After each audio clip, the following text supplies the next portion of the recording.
Bows, TKOs, yeah. Bows, TKOs, we got bows, TKOs, yeah. Bows, TKOs, we got bows, TKOs, yeah. Bows, TKOs. Bows and TKOs. We are live, episode 95, coming at you from the Valley. I'm your host, Shane Gillette, for your weekly MMA podcast, streaming anywhere you tune into podcasts with videos on YouTube. And one hell of a show today.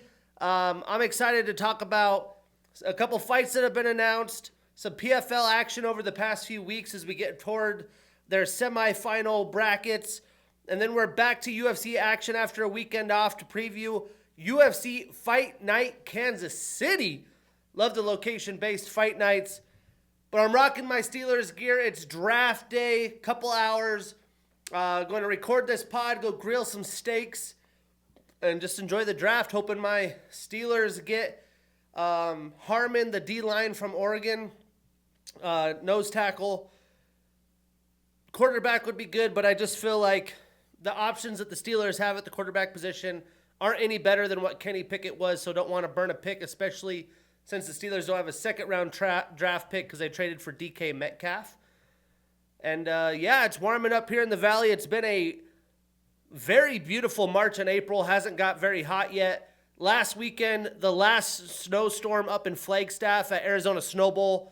Got to go shred 1.5 feet of snow mid to late April. Absolutely loved it. Put a stamp on the end of the ski season for me. And just excited to get back into MMA action. Start advancing the podcast as we near episode 100 for Bows and TKOs. Get some fighters in here. Hopefully get some people to come and talk UFC fights with myself. So let's jump in. We have some fights that have been announced. We have Gavin Tucker taking on Zhang Yang Li at UFC 315 in Canada. That should be a good scrap. We have Julian Erosa taking on Melquizil Costa May 17th. Melquizil staying active, taking on Julian. Pretty quick turnaround after his last performance. A very intriguing matchup here on the same card. We have Sadiq Youssef back in action, taking on Ultimate Fighter champion Myron Santos. He's been a sniper. That'll be an amazing striking battle. And weirdly announced today, this poor guy, Mateusz Gamrot, doing all the right things, dominating competition, but isn't necessarily a fan favorite style with all the grappling. The UFC's like, you want to get one more fight to get another chance at the title. The best we could do is Ludovic Klein in the Apex May 31st. I mean, for a guy to be as highly ranked with such quality wins, that's just like a slap in the face. Pretty brutal if you ask me. Great for Ludovic Klein. And then we have Nazim Sadikov taking on Nicholas Moda June 21st. And Kevin Holland versus Vicente Luque rebooked for UFC 316. They were booked, I want to say, about a year ago or so. So that is finally happening. The road to the UFC started this week. I actually think it might have been completed by now. Let's take a quick look here. And then next week, once the finals are set up, we will look at that. But I don't need to break down the full bracket as I don't know enough. And to be honest with you, it's not until May. So road to the UFC in May. They will be performing at the UFC PI in Shanghai. Athletes from China, India, Indonesia, Japan, Korea, Mongolia, Singapore, Thailand, and Vietnam. Season 4 will also include prospects from Australia and New Zealand. So I was a month off, but when that happens in May, we'll dive deeper into that. And this past weekend, the final of the PFL first round, we had Aaron Jeffrey with a split decision victory over Murad Ramazanov. Brett Primus still getting dubs, getting a round 3 submission via rear naked choke over Vinicius Sensi. Josh Silveria with a unanimous decision over Mike Shipman. I don't think any of those are surprises. Brutal performance here by Idaho's own as Alfie Davis got a brutal round 1 knockout over Clay Collard. Hate to see it. Alfie Davis with a welcoming showing out party J.J. Wilson with a round 3 TKO over Mads Burnell. And then probably the more interesting matchup, I thought, pretty much dominated, as Dalton Rosta had a round 2 submission via Darce choke over Sadibou C. And then Mark DeCasey getting the co-main event slot in this did not get to perform very much, as Gadzi Rabadanov had a round 1 knockout over Mark DeCasey, basically went in, took him down, steamrolled him, and just landed nasty ground and pound. Had his head bouncing off the canvas. That was done. Slight work for Gadzi. That's one of the PFL guys I wish was on a UFC roster. And another guy that's been very impressive, besides not being able to deal with the grappling of Johnny Eblen, Leon Edwards' little brother, Fabian Edwards, with a round 2 TKO over Impa Kasaganai. Dominant performance. Now that the PFL has got those bows in there, bows and TKOs, you know what I'm saying? He landed some vicious elbows, and boy, did that pay off. And that's it for a few weeks for the PFL. The semifinals start in June, and those will all be in different cities, as the first round was all at Universal Studios in Orlando. So different cities getting to watch some PFL action. And hopefully we get some pretty solid fights. Nothing has really been too exciting in the PFL thus far. But let's talk about the UFC back in Kansas City. A little bit of an earlier card. Prelims at 2 p.m. Pacific on ESPN+. Main card on ESPN 2 at 5 p.m. Pacific. You got playoff hockey, playoff basketball, MLB action. My Angels are sliding down. They got me excited. They're about to crash course probably. Steelers, a start of a new page. Hopefully we can find a quarterback in the coming weeks. And then my Colorado Avalanche. Brutal loss, overtime to go down 2-1 at home, but I expect them to win game 4. The big story, Gabriel Landeskog, the captain, is back. What an awesome story that is. If you like to get kind of documentary scoops into athletes and great stories, check out A Clean Sheet. It's like a 6-part mini-series on his 3-year recovery. To preview this card, I wouldn't say this card is phenomenal, but it's definitely a great card after a week off, I'll tell you that much. And obviously the headliner still in the show, Anthony Smith's retirement. But we get some quality fighters here. Giga Chikadze, Michelle Pereira is always fun. The prelims, meh. So I'm going to preview this card a 6 out of 10, mostly because the main event, I'm super hyped to see how that plays out. A few fights that we will not break down. And I do expect the Kansas City crowd to be there early, be there loud, obnoxious selves, which will add to it. But some good fights we won't break down. We have Jacqueline Amarim taking on Polyana Viana. Dana White Contender Series alum Timothy Kwamba taking on Roberto Romero. And then 14th ranked Chelsea Chandler taking on Jocelyn Edwards. But we're going to kick this off. We're previewing 4 prelim fights. We got Malcolm the Machine Wellmaker, 30 years old. It says 1-0, but he's not. What is his actual pro record? I'm going to guess 8-0. 8-0. What do you know? That's usually what they are coming in here.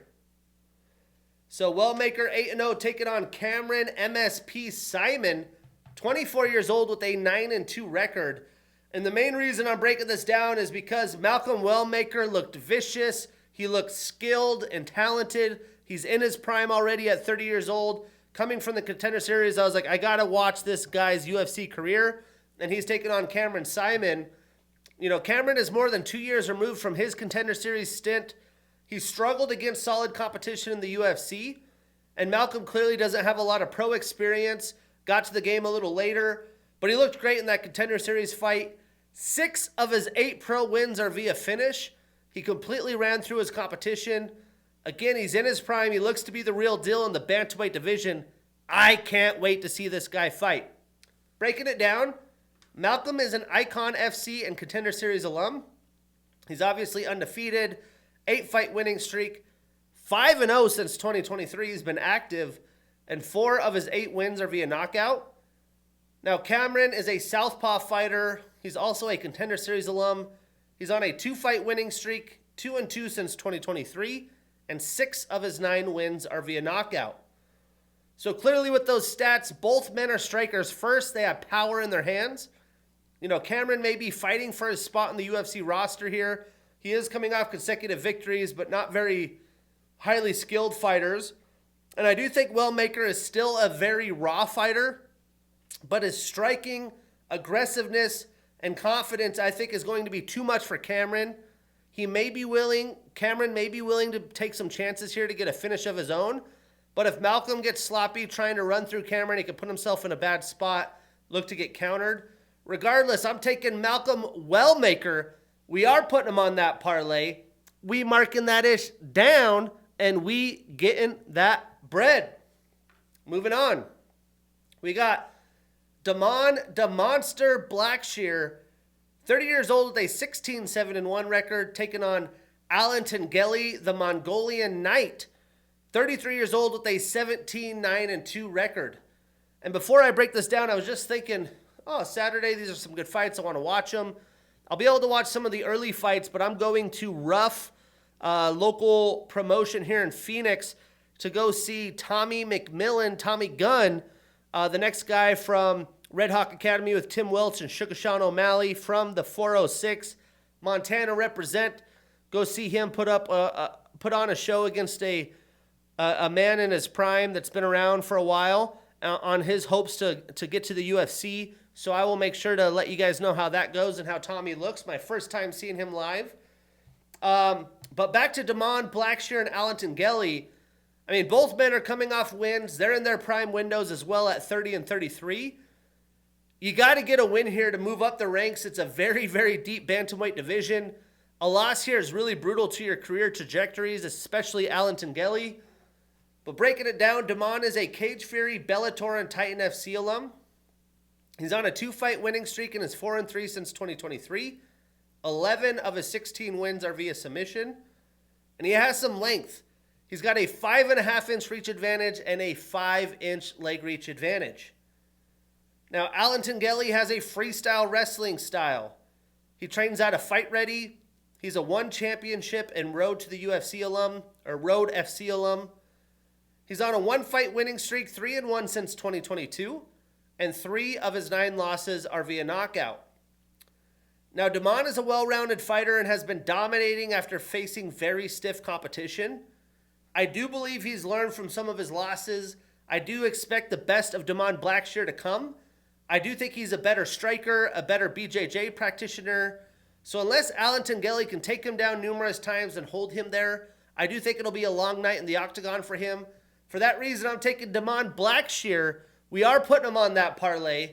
We marking that ish down, and we getting that bread. Moving on to a fight that was previously booked, excuse me, and has been rebooked. We get Chris Gutierrez, 21-5-2, taking on John Castaneda, 21-7.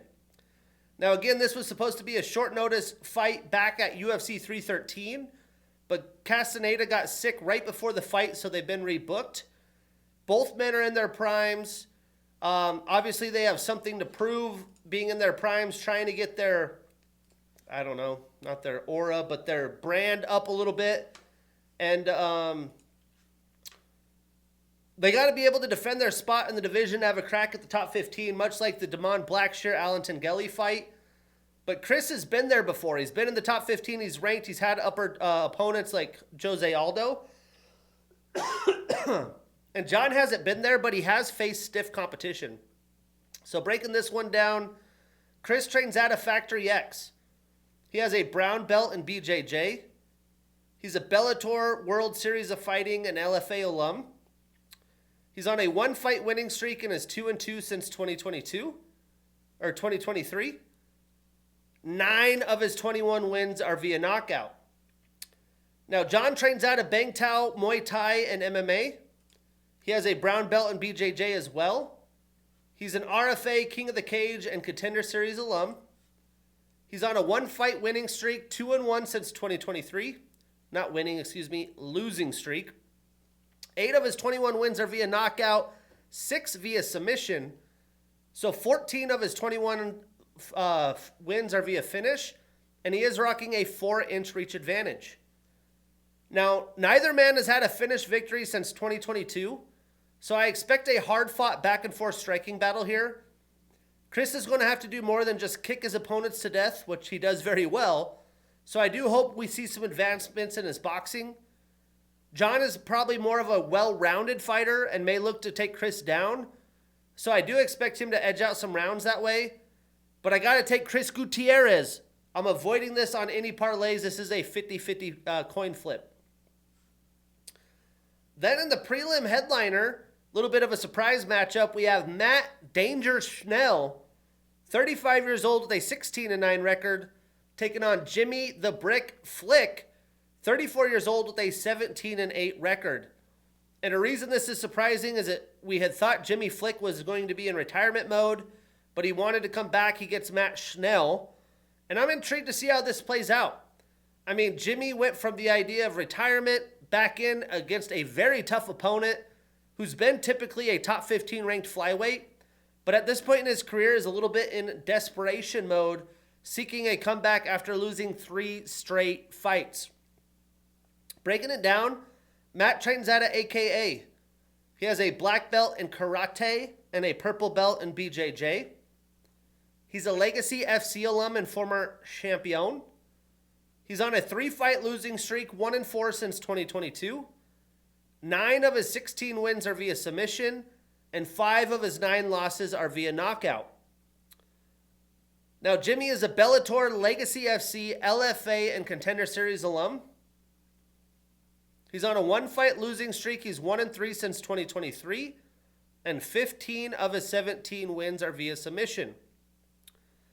Now, both fighters win a lot via submission, but I think Matt sticks to his boxing here and wins that way.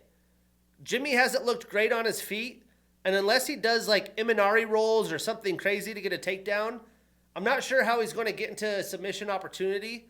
For that reason, I'm thinking Matt gets back on track. I'm taking Matt Schnell. We are putting him on that parlay. We marking it down, and we getting that bread.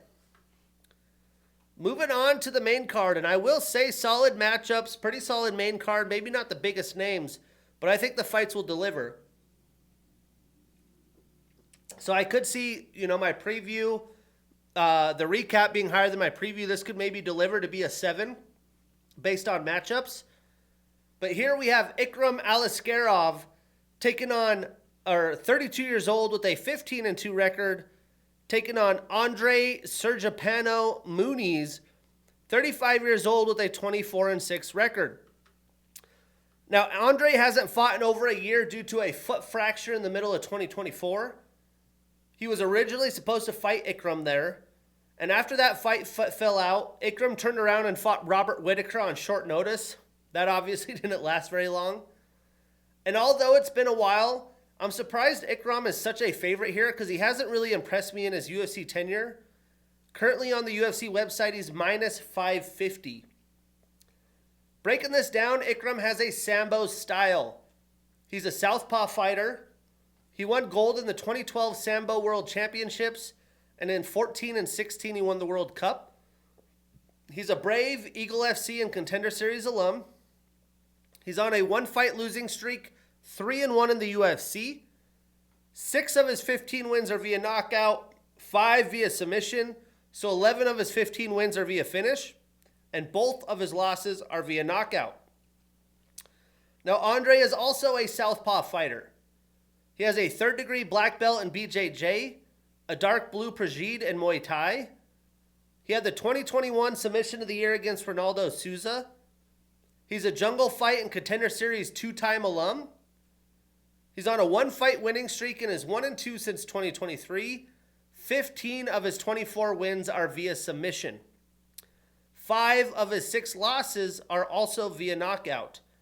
And he has a 3-inch leg reach advantage. Now, Ikram has solid kickboxing and grappling ability with that Sambo style. Andre, though, he's very durable, powerful, and is obviously a high IQ grappler. I expect this fight to be fun while it's standing, but if Andre sticks to what he's been doing, I expect a good amount of takedown attempts, like what we saw in his fight against Junyon Park. I'm not sure how successful he'll be, but I wouldn't be surprised if he did enough to steal around and win the rest while point fighting on the feet. Although I am taking Ikram Alaskarov, Andre Muniz with these odds, a decent sprinkle of a bet for an underdog parlay would be possible. But I am avoiding this on any parlay where possible. A lot to be said with this fight as well. We have Randy Rude Boy Brown, 34 years old with a 19-6 record, taking on Nicholas the Danish Dynamite Dalby, 40 years old with a 23-5-1 record. Now, I think this fight will play out as expected. Randy's going to be the aggressor, will have success early, but as the fight wears on, is he going to be able to keep up the aggression, the volume, and the pace versus a very savvy veteran who seems to get stronger as the fight wears on? Nicholas has strung together some very impressive wins and almost continued his streak against the undefeated Renat Fakhretdinov, which was a very, very close split decision. I actually had Dalby winning on my scorecard. But breaking this down, Randy has a black belt in BJJ. He's a Ring of Combat alum and former champion with 2 successful title defenses. He's on a 1-fight losing streak and is 3-2 since 2023. 7 of his 19 wins are via knockout, 5 via submission, so 12 of his 19 wins via finish. He has a 3.5-inch reach advantage and a 2.5-inch leg reach advantage. Now, Nicholas is an orthodox fighter. He has a green belt in Ashihara Karate, a brown belt in BJJ. He's a Cage Warriors alum and former champion with 1 successful title defense.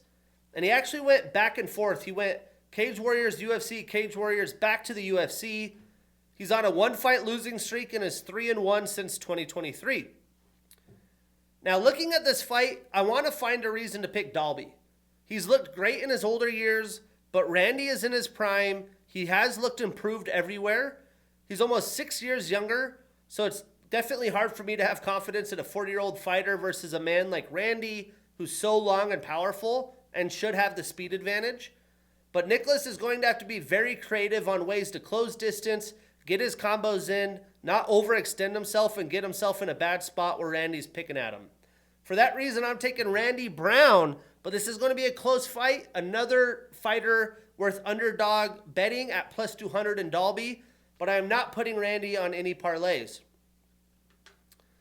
Then moving on, one hell of an interesting fighter we have here with Michel Demolidor Pereira, 31 years old with a 31-12-2 record and the number 14 next to his name, taking on Abus Magomedov, 34 years old with a 27-6-1 record.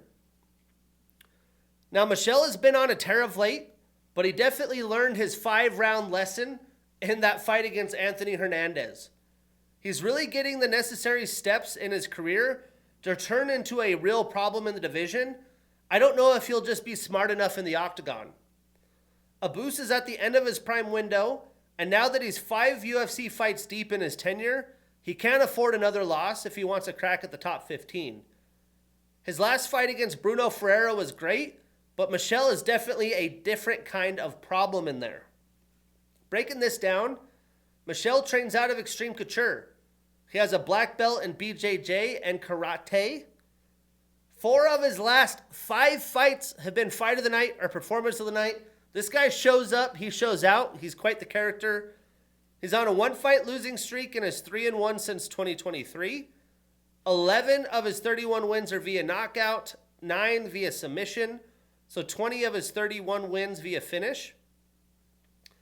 Now, Abus is a PFL and KSW alum. 14 of his 27 wins are via knockout. He's on a 2-fight winning streak, 2-2 since 2023, and he does have a 5-inch reach advantage. Now, the first round is going to be one hell of a wild first round. If Abus can weather the storm, he is more well-rounded and should look for takedowns, which Pereira has definitely struggled with. I do think Abus will be able to wear on him and tire him out if he can get takedowns, and that helps him stay away from this crazy, unorthodox striking and serious power that Pereira provides. Abus has power in his hands as well. I could see him catching Michel on a counterattack if he gets overzealous, but I think Michel is going to show us the best version of himself I think he's a little bit more patient to start and wins the point game here. For that reason, I'm taking Michel Pereira. I am putting him on that parlay. We marking that ish down, and we getting that bread. Moving on, we have Giga Ninja Chikadze, 36 years old with a 15-4 record and the number 12 next to his name, taking on David the Silent Assassin Onama, 30 years old with a 13-2 record. Now, this is a major step forward for Onama, by far his toughest test to date. Onama has looked great now that he's in his prime window, and Giga has had his attempts at the top of the division, but hasn't prevailed. So he has to hold his ground if he wants to continue having meaningful fights in the division. Giga also hasn't been very active. He's fought some very good competition, has fared fairly well, but he is the best version of himself today. Breaking it down, Giga has a kickboxing style. He trains out of King's MMA. He has a 3rd-degree black belt in Goju Ryu Karate. 4 of his last 6 fights have been fight of the night and performance of the night. He's showing up. He's showing out. He's a World Series of Fighting and Contender Series alum. He's on a 1-fight losing streak, is 1-1 since 2023, and 9 of his 15 wins are via knockout. Now, David trains out of Glory MMA and Fitness. He's on a 3-fight winning streak, all since 2023. 7 of his 13 wins are via knockout, 4 via submission, so 11 of his 13 wins via finish. Now, David definitely has been evolving. He's becoming pretty solid everywhere, but strictly as a striker, and he's improved, but Giga's at the top of his game today. I believe he will have a kickboxing advantage, and I'm not sure if either man will look to take the fight to the ground. I'm hoping not, so we should get a awesome striking back and forth. But I'm going to go with the experienced vet and recent underdog. I'm taking Giga Chikadze, the dog's coming to eat. Hoo hoo! But I am not putting this on any parlay. Then moving on, we get the long-awaited retirement fight. We have Anthony Lionheart Smith, 36 years old with a 38-21 record and the number 15 next to his name, taking on Zhang the Mountain Tiger Mingyang, 26 years old with an 18-6 record. Now, it's stated that this will be the official retirement fight for Anthony Lionheart Smith. You know, he's going to have to handle a powerful up-and-comer who's made his way to the UFC from the road to the UFC. Anthony actually has been very active at the end of his career, and although he's still young, at only 36 years old, he has a ton of pro fights, a lot of miles on him. He hasn't consistently been able to rack up consecutive wins. He's 2-4 since 2023, so it's been an up and down career. While Ming Yang is on his path to see how talented he really is, and this will be that fight to show us. Ming Yang is clearly a powerful striker, we know that, but how is he going to do as the rounds wear on? Can he hang after being potentially taken down and into rounds 2 and 3? Anthony's not an easy fighter to finish. Breaking it down, Anthony trains out of Factory X. He has a black belt in BJJ. He's a Strikeforce, Bellator, RFA, and Cage Fury alum and former champion. He's on a 2-fight losing streak, 2-4 since 2023. 20 of his 38 wins are via knockout, 15 via submission, so 35 of his 38 wins via finish. He's been a finisher. And 12 of his 21 losses are via knockout. He's also rocking a 3-inch leg reach advantage. Now, Ming Yang is a road to the UFC alum. He's on an 11-fight winning streak, 3-0 in the UFC. 12 of his 18 wins are via knockout, 6 via submission, so all 18 of his wins via finish. And 3 of his 6 losses are also via knockout. So to knock out or be knocked out.